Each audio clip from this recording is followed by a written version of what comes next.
नमस्कार साथियों, एक बार फिर से आप सभी का हार्दिक स्वागत है आपके ही अपने निशुल्क यूट्यूब प्लेटफॉर्म के ऊपर।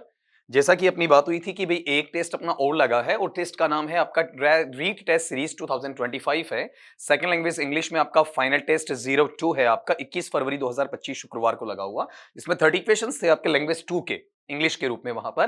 तो उनके 15 क्वेश्चन अपन पार्ट 1 में करने वहां पर जा रहे हैं। देखिए जरा, इसमें आपका पहला सवाल वहां पर डायरेक्शन दिया है 61 टू 65 में 61 से 65 का कि रीड द फॉलोइंग पैसेज, निम्नांकित गद्यांश को ध्यानपूर्वक पढ़िएगा carefully and answer the questions asked below, और उन प्रश्नों का जवाब दीजिएगा जो कि वहां पर नीचे लिखे गए हैं।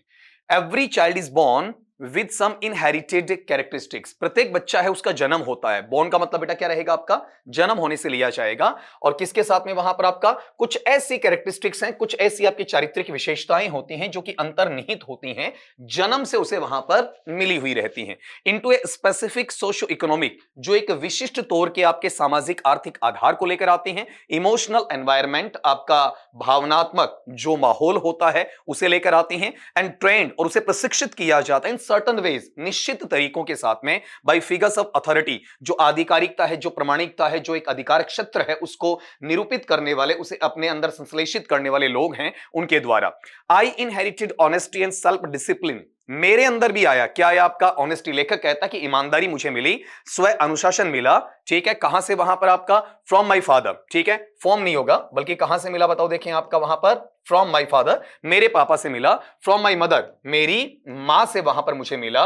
आई इनहेरिटेड फेथ इन गॉडनेस, ये गुडनेस नहीं आपका बेटा, वहां पर आपका एक तरीके से गौर करना, मैं ये कहूंगा आपका वहां पर गुडनेस। ठीक है, इस तरीके से लिखूंगा ज्यादा अच्छा रहेगा। आपका गॉडेस तो देवी के लिए आ जाएगा आपका वहां पर, ये किसके लिए आएगा बताओ, आपका वहां पर गुडनेस के लिए आएगा कि मैंने वहां पर जो विश्वास है, ठीक है, विश्वास किसमें प्राप्त किया, आपका अच्छाई में, एंड डीप काइंडनेस, और जो गहरी दयालुता है उसके अंदर। And so did my 3 brothers, और इसी प्रकार से मेरे 3 भाइयों ने किया, एंड सिस्टर, और मेरी बहन ने भी किया। I had 3 close friends in my childhood, वहां पर मेरे 3 नजदीकी घनिष्ठ मित्र थे मेरे बचपन में, जिसमें पहले वाले का नाम क्या आपका, ये रामानंद शास्त्री है, दूसरे का नाम अरविंदम, एंड तीसरे का नाम आपका वहां पर शिव प्रकाशन है। ये जो तीनों आपको देखने को मिल रहे हैं, कहीं ना कहीं स्पेलिंग एरर्स हो सकती हैं, इन पे आपको जाना नहीं है। All these boys were from Orthodox Hindu ब्राह्मण फैमिलीज, ये सारे के सारे जो लड़के हैं वो वहां पर आपके हिंदू ब्राह्मण परिवारों से, परंपरागत या रीति रिवाज के आधार पर चलने वाले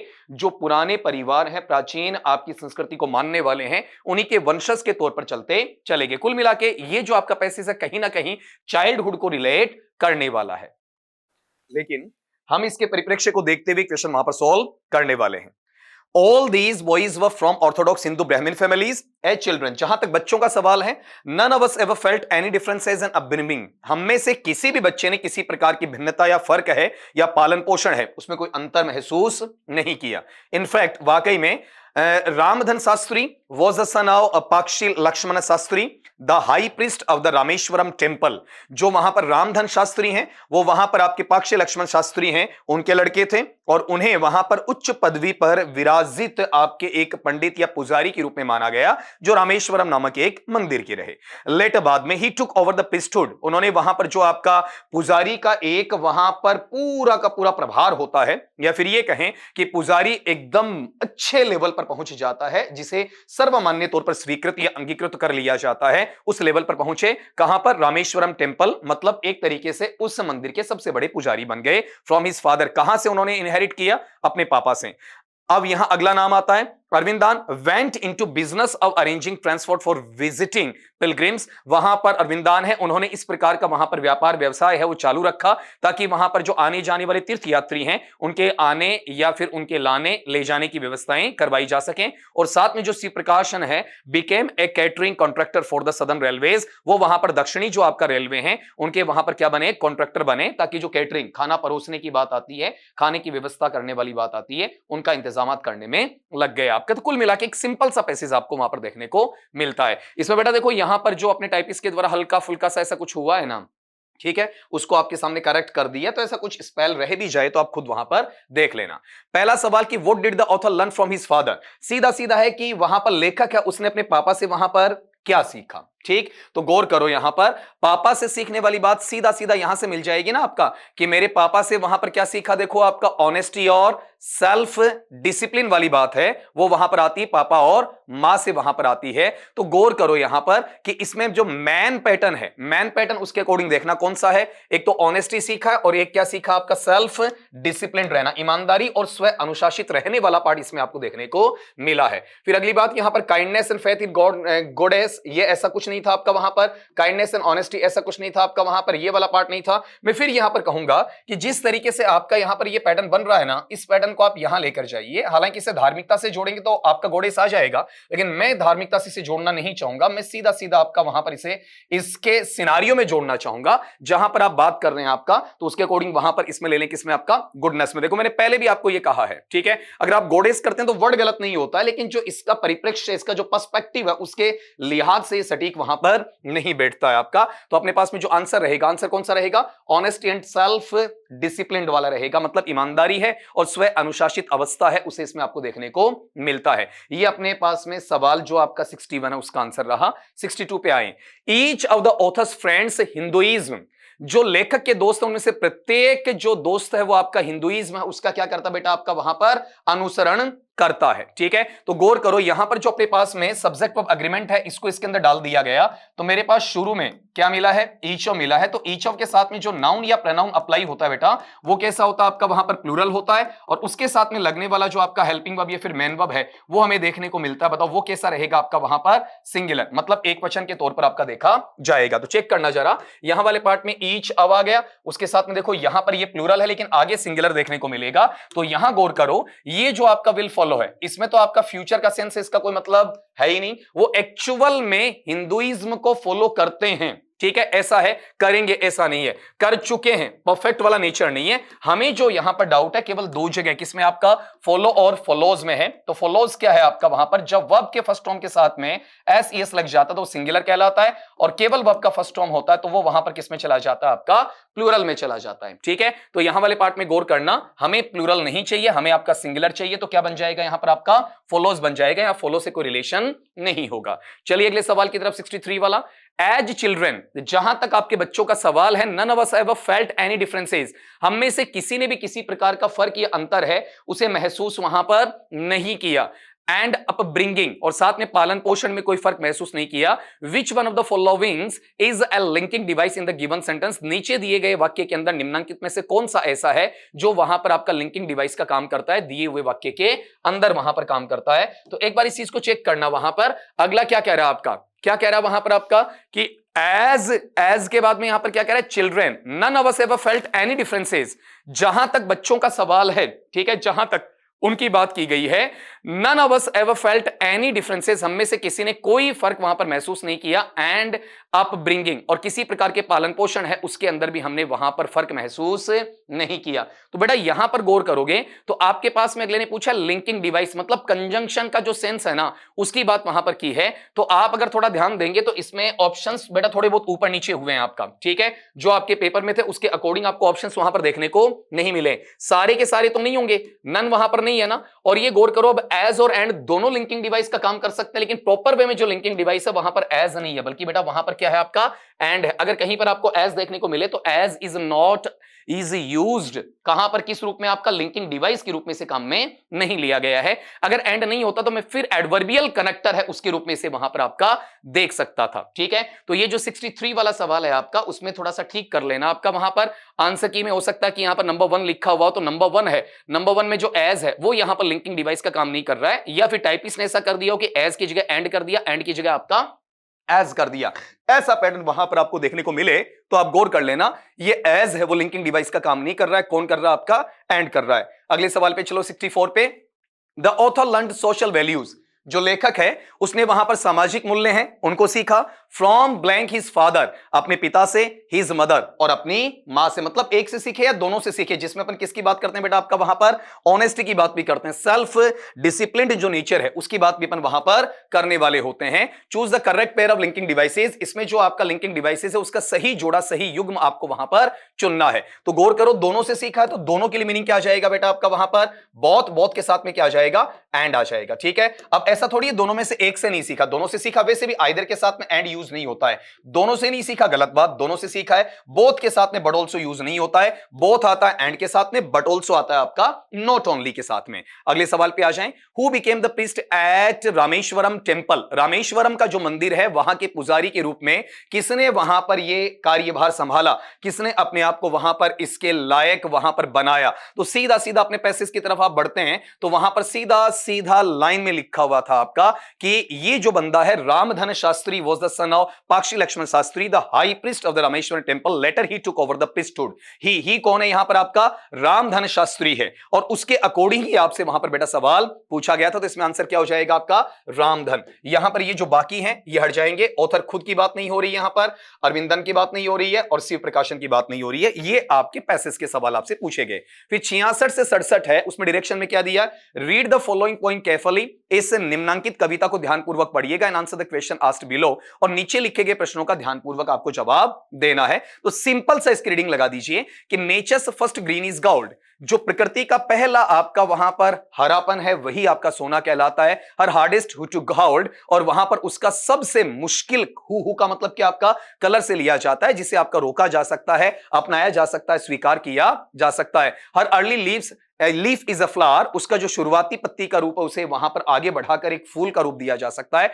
but only so an hour, लेकिन केवल और केवल 1 घंटे विशेष के लिए, मतलब अल्प टाइम के लिए, अल्प समय के लिए हो सकता है। Then leaf subsides to leaf, उसके बाद में जो पत्ती है वापिस आपका सिमट कर पत्ती तक आ जाती है आपका। सो ईडन सैंक टू ग्रीफ, और ऐसा करते करते जो आपका एडन है वो वहां पर आपका दुख की तरफ बढ़ते चले गए। सो डॉन गोज डाउन टुडे, और उसके बाद में जो आपका संध्या काल है उसकी तरफ अपन देखते हैं, वहां पर प्रातःकाल बढ़ता चला जाता है। डॉन का मतलब प्रातःकाल से लिया जाता है। नथिंग आउट कैन स्टे, और कोई भी चीज ऐसी नहीं है जो कि हमेशा इटरनल या परमानेंसी के साथ में आपके पास में रह सकती है। मैं एकदम वर्ड मीनिंग के तौर पर बोल रहा हूं आपका, इसके भावार्थ में नहीं गया। मुझे नहीं मतलब यहां पर आपका वहां पर एडम और ईव कौन है, मुझे नहीं मतलब आपका वहां पर कि इसके अंदर आपका मेटाफोर का पार्ट या फिर आपका सिमिली का पार्ट है, उसे सीधा सीधा पहले ढूंढू नहीं, जो अगले ने क्वेश्चन में पूछा है उसके अकॉर्डिंग में इसे वहां पर सोल्व करना चाहूंगा। तो देखना जरा अपने पास में 66 वाला कि identify the figure of speech used in the line. मैंने खुद ने नहीं ढूंढा ना बेटा आपका, देखो अब अगला अपने आप हमें मौका देगा कि आप ढूंढ के बताओ यहां पर ये लागू होता है या फिर नहीं होता है। कि nature's first green is gold, ठीक है, तो यहां पर जो नेचर का जो पहला ग्रीन है उसे ही क्या कहा गया बताओ, गोल्ड कहा गया। तो ये मेरे पास में x है, ये मेरे पास में आपका y है, x is equal to y, y is equal to x, इस तरीके से लिया गया। कंपैरिजन हुआ है सव लाइक एज के बगैर हुआ, तो इसे क्या कहूंगा आपका मेटाफोर कहूंगा। इसमें कंपैरिजन सव लाइक एज के तरीके से नहीं हुआ है। इसमें अपन बात करते हैं जो आपके वर्ड्स हैं, वर्ड्स के बीच में वहां पर आपका जो साउंड्स हैं, कौन सी वाउल साउंड्स हैं, उनका रेपिटेशन नहीं हुआ है। इसमें किसी नॉन ह्यूमन में ह्यूमन एट्रीब्यूट आपका डाला नहीं गया है, तो इस हिसाब से वहां पर इसमें पर्सोनिफिकेशन नहीं है, इसमें असोनेंस नहीं है, इसमें आपका सिंबली वाला पार्ट भी नहीं है। फिर अगला, what is the rhyme scheme of the first 4 lines of the given poem. यहां पर थोड़ा सा स्पेसिंग कर लेना बेटा, यहां पर स्पेस आएगा द और गिवन के बीच में, कि दी हुई कविता है उसके अंदर जो आपकी शुरुआत की 4 पंक्तियां, उनका राइम स्कीम आपको देखने को क्या मिलता है। शुरुआत की राइम स्कीम देखते हो तो बेटा इतना गौर करना कि लास्ट का जो आपका वर्ड है एंड राइम जो इसे बनाता है उसके अकॉर्डिंग आपको वहां पर ट्राई करना है। तो चलते हैं पोएट्री की तरफ और वहां पर देखते हैं कि पोएट्री में क्या क्या आपका राइम स्कीम वहां पर बनवाने की कोशिश अगले ने की है। गोल्ड है, गोल्ड के लिए मैं ए लिख देता हूं, आउल्ड है ना आपका, यहां पर हाउल्ड है, इसमें ए साउंड लिख देता हूं, गाउल्ड हाउल्ड, और ये जो पार्ट है फ्ला और आ, इसमें मैं क्या लिख दूंगा आपका बीबी। देखो ये साउंड इससे मैच करता है, ये साउंड इससे मैच करता है, तो पहली डिफरेंट साउंड के लिए मैंने ए ले लिया, दूसरी डिफरेंट साउंड के लिए मैंने वहां पर बी ले लिया। तो मेरा राइम स्कीम बेटा क्या बनता है आपका, ए बी बी बनता है। तो ये आंसर मेरे पास में रहा। यहां से ये चीज हटा दीजिएगा, ए बी नहीं होगा, ए बी ए नहीं होगा, ए बी सी डी वहां पर नहीं होगा। क्वेश्चन नंबर 68 पे आ जाइए। Identify the figure of speech in the line, her face shown like the moon. बहुत ही आसान सवाल देखने को मिलेगा आपका वहां पर, ये गौर करो। अगले ने ये कहा कि उसका चेहरा ऐसे चमकने लगा जैसे मानो कि चंद्रमा वहां पर चमक रहा हो। तो इसमें सीधा सीधा है कि तुलना किस किस के बीच में है, उसके चेहरे के चमकने की तुलना किससे, आपका चंद्रमा के चमकने से। किसकी मदद से, लाइट की मदद से। तो एक्स और वाई है उसका कंपेरिजन किया गया, लाइट की मदद से किया गया, तो ये उपमा अलंकार में लिया जाएगा। उपमा अलंकार के अंदर अपन वहां पर सिमिली ले लेंगे। पर्सोनिफिकेशन में नॉन ह्यूमन में ह्यूमन एट्रीब्यूट डाला जाता है जो नहीं है आपका। मेटाफोर जो रूपक अलंकार है, x is equal to Y without so like as, वैसा भी नहीं रहेगा। एलिटरेशन की अपन बात करते हैं, मतलब अनुप्रास अलंकार वाला, तो वो पार्ट भी इसमें आपको देखने को नहीं मिलेगा। ठीक है, मतलब इसमें जो वर्ड्स हैं उसके शुरुआती जो आपका अक्षर है या फिर साउंड है, अक्षर का साउंड जो निकलता है, स्पेशली कॉन्सोनेंट साउंड, कई बार आपका वाउल साउंड भी हो सकता है, उसका रेपिटेशन आपका वहां पर एलिटरेशन में आता है। ऐसा नहीं देखने को मिल रहा है हमें। लाइक की मदद से x और y है उनके बीच में कंपैरिजन देखने को मिल रहा है, तो किस में चला जाएगा बेटा आपका आपका सिमिली में। Question number 69, identify the figure of speech in the line. इस लाइन के अंदर, इस पंक्ति के अंदर आपको अलंकार ढूंढना है कि 5 philosophers found a fabulous place, कि जो 5 आपके दार्शनिक हैं उन्हें वहां पर क्या मिला, एक शानदार स्थान वहां पर देखने को मिला है। तो अब गौर करना इसके अंदर किस प्रकार से आप वहां पर अपना फिगर ऑफ स्पीच ढूंढेंगे। थोड़ा सा ध्यान दे लेना इसके अंदर कि मेरे पास में शुरू में आपका साउंड चेक करूंगा। ये बड़ा साउंड क्या है आपका, फे साउंड है। यहां देखना बेटा, यहां पर क्या है आपका, फे साउंड है। यहां पर देखना क्या है आपका, फे साउंड है। यहां देखना क्या है आपका, पे साउंड है। और यहां पर है ना, यहां फिर देखना क्या है आपका, फे साउंड। तो ये तो अलग हो गया, लेकिन देखो 1 2 3 और 4, ये 4 बार फे साउंड जो कॉन्सोनेंट साउंड है, वर्ड्स के स्टार्ट में क्या हो रहा है, रेपिटेशन लेकर आ रहा है, रिपीट होकर आ रहा है। तो इसे मैं अनुप्रास अलंकार में एलिटरेशन का नाम दे दूंगा। यहां वाले पार्ट में ये चीज नहीं आएगी। सिमिली वाला पार्ट है सब लाइक एज वाला, ऐसा हिस्सा वहां पर इसमें देखने को नहीं मिलेगा कंपैरिजन में आपका वहां पर। और मेटाफोर, कंपैरिजन है ही नहीं तो मेटाफोर सिमिली दोनों ही नहीं है। नॉन ह्यूमन में ह्यूमन एट्रीब्यूट आपका डाला नहीं गया है। चलिए अगले सवाल की तरफ कि identify the figure of speech in the line. आप इस पंक्ति के अंदर जो फिगर ऑफ स्पीच है उसे पहचानिएगा। ये बहुत ही पॉपुलर एग्जांपल रहा हुआ है, आरपीएससी ने भी आपका पूछ रखा है, रेनेन मार्टिन ने भी आपको वहां पर दे रखा है कि camel is the ship of desert, कि जो ऊंट है वो वहां पर रेगिस्तान का जहाज कहा जाता। तो इसमें कंपैरिजन हुआ बेटा, और कंपैरिजन का जो पार्ट है वो सीधा सीधा आप देख सकते हैं इसके अंदर किस हिसाब से कि कैमल है, कैमल को क्या बताया आपका, द शिप ऑफ डेजर्ट बताया। तो ये आपका जब एक्स है तो ये आपका वाई है, दोनों में कंपैरिजन हुआ है बिना सब लाइक एज के। तो इसमें रूपक अलंकार में मेटाफोर बन जाएगा। इसमें सब लाइक एज के साथ कंपैरिजन नहीं है तो सिमिली नहीं होगा। इसमें शब्दों के शुरुआती जो व्यंजन ध्वनि उसकी आवृत्ति नहीं हो रही है तो अलिटरेशन नहीं है। और इसमें नॉन ह्यूमन में ह्यूमन एट्रीब्यूट नहीं है, इसलिए वहां पर पर्सोनिफिकेशन भी नहीं है। क्वेश्चन नंबर 71 लेना कि which one of the following words doesn't have ऊ साउंड। ये जो लिखा हुआ है ना बड़े ऊ वाली ध्वनि, इसको आपको चेक करना बेटा। यहां पर ये वाला पार्ट, ये छोटा ऊ नहीं है बेटा, कैसा बताओ, देखिए आपका बड़ा ऊ साउंड है। तो इसे जब आप देखते हैं तो इसमें लुक, बूट, शूट, गुड्स इस तरीके से है। तो यहां गौर करना, इसमें अपने पास में जो पहले वाला, मेरे मुंह से बुल भी गया, मैंने आपको जो बताया आराम से आप यहां पर छांट सकते हैं कि मैंने किसके लिए आपको इंडिकेट वहां पर किया है। देखो बेटा यहां वाले पार्ट में, इसमें पहले वाले में क्या आपका छोटा ऊ साउंड है, दूसरे वाले में क्या आपका बड़ा ऊ साउंड है, तीसरे वाले में बेटा क्या आपका बड़ा ऊ साउंड है, और चौथे वाले में भी आप लेते हैं तो इसमें क्या आपका बड़ा ऊ साउंड है। तो हमें तो ये पूछा ना कौन से में बड़े ऊ की ध्वनि नहीं है, तो बेटा पहले में आपके पास में बड़े ऊ की ध्वनि वहां पर नहीं है। क्वेश्चन नंबर 72 वाला लीजिएगा, choose the correct phonetic transcription of shield. आपको शील्ड है उसका सही ध्वन्यात्मक जो आपका ट्रांसक्रिप्शन है वो चुनना है, उसका पता आपको वहां पर करना है। तो क्वेश्चन नंबर जो आपका 72 वाला पार्ट है उसे पढ़ना, आपका क्या बोला है, शील्ड बोला है। तो आप गौर करना, इसका जब बनाओगे तो इस तरीके से आपको लिखना पड़ेगा शील्ड, ऐसा अलग अलग लेंगे तो शय साउंड है, शय के साथ में आपका ई साउंड है, ई के साथ में ले साउंड है, ले के साथ में आपका डे साउंड आपको देखने को मिलेगा। ये शय रहा, ये बड़ा ई रहा, ये ले रहा और ये डे रहा। तो बेटा ये क्या बन जाएगा आपका वहां पर, शील्ड ऐसा बन जाएगा। ये देखो ये सीता वाला कर दिया ना, सील्ड, ऐसा नहीं होगा। ये छोटा ई कर दिया, नहीं होगा। ये शिलेड कर दिया जिसका कोई लिंक नहीं है। Question number 73, what is the phonetic transcription of the word Japan. ये मैं बहुत बहुत बार आपका यूज करके आप बच्चों को बताता हूं। आपको हल्का सा 10 से 15 सेकंड लेने बेटा, ताकि आप मुझे ये बता पाओ कि इसका फोनेटिक आपने क्या बनाया। अपना पेपर पेन उठाइए और फिर मुझे इसका जवाब दीजिए। तो कर लिया होगा बच्चों आपने वहां पर, तो चले वहां पर देखो, आपने जो वर्ड अपने हिसाब से फोनेटिक किया होगा, आपका फोनेटिक ट्रांसक्रिप्शन वहां पर दिया होगा, उसको चेक करना। ये जो वर्ड आपके पास में है JAPAN, अगर इसको आप देखते हो ना तो यहां पर इस तरीके से जाएगा, ये साउंड जाएगा आपका जापान, ठीक है, ऐसा ऐसा बनेगा जापान। यहां पर जय साउंड आ जाएगा आपका सिंपल जय वाला, ए साउंड आ जाएगा, पे साउंड आ जाएगा, आई साउंड आ जाएगा, ने साउंड आ जाएगा। बताओ क्या बनेगा आपका वहां पर, जापान। जापान इस तरीके से आएगा। जो अपने पास में ऑप्शन कौन सा रहेगा आपका, नंबर 2 वाला वहां पर रहेगा। ये जो पार्ट है ना कौन सा, ये वाला देखना, ये तो यपेन हो गया, यपेन गलत है। ये जय पेन ऐसा नहीं है, ये जय पायन ऐसा भी नहीं है। अगले सवाल की तरफ पढ़ो। 74, what is the phonetic transcription of the word. मैं एक बार फिर से आपसे चाहूंगा कि आप इस वर्ड को क्या करें, वहां पर आपका ट्रांसक्राइब करें। एक बार फिर से आपका ट्रांसक्रिप्शन इसका लिखें और फिर मेरे वाले से मैच करें। कर लिएगा बेटा आपने, मैच करो। देखें आपका यहां पर ये जो टर्म है आपके पास में, इसे मैं लिख देता हूं ताकि दिक्कत ना हो। वर्ड है आपका CASTLE, मतलब दुर्ग से लिया जाता है। और इसका उच्चारण अगर आप लेना चाहें तो इसका उच्चारण बेटा जी वहां पर क्या रहेगा, बताओ। देखें आपका वहां पर कासल, कैसल की बजाय कासल रहेगा। तो यहां पर कै साउंड है, कै के साथ में आ साउंड है, आ के साथ में यहां पर सह साउंड है, सह के साथ में ए साउंड और फिर आपका क्या है ले साउंड। बेटा ये क्या बनेगा आपका कासल। अब देखो इसमें ए साउंड स्वा साउंड गायब है हल्का सा, ये कैसल, ये सरासर गलत है। ये तो आपका कोई सिंबल ही नहीं होता, बीच में जो का से और ले के बीच में सिंबल, ऐसा कोई सिंबल नहीं होता है। तो आज का अपना लास्ट का सवाल देखिएगा कि what is the phonetic transcription of the word THIRST। इसको चेक करना जरा, एक बार फिर से यही कहूंगा कि बनाओ फिर मेरे वाले से मैच करो। चेक करना जरा इसे आपका, यहां पर वर्ड जो अपने पास में आ रहा है इसको पढ़ना।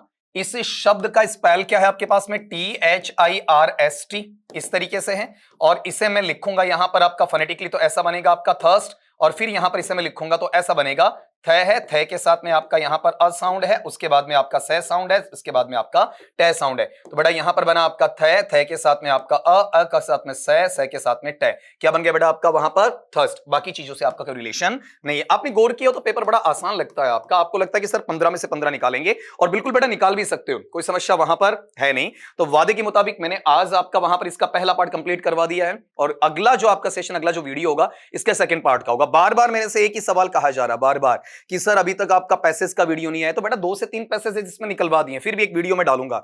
इन्फेरेंस के 10 से 15 सवाल मैं आपको करवाऊंगा, ठीक है। ये मैंने पहले भी कहा था, एक बार फिर आपको कह रहा हूं 27 को एग्जामिनेशन है, अभी भी 2-3 दिन अपने पास बचेंगे, तो कंटिन्यूअसली मेरे माइंड में है कि मुझे कब क्या करवाना है, तो इसके बारे में कि बिल्कुल भी चिंतित आपको नहीं होना है, किंचित मात्र भी आपको भय वहां पर होना नहीं चाहिए। तो मिलता हूं आपका अगली क्लास में अगले वीडियो के साथ में, तब तक के लिए सभी दोस्तों से इजाजत चाहूंगा। नमस्कार साथियों।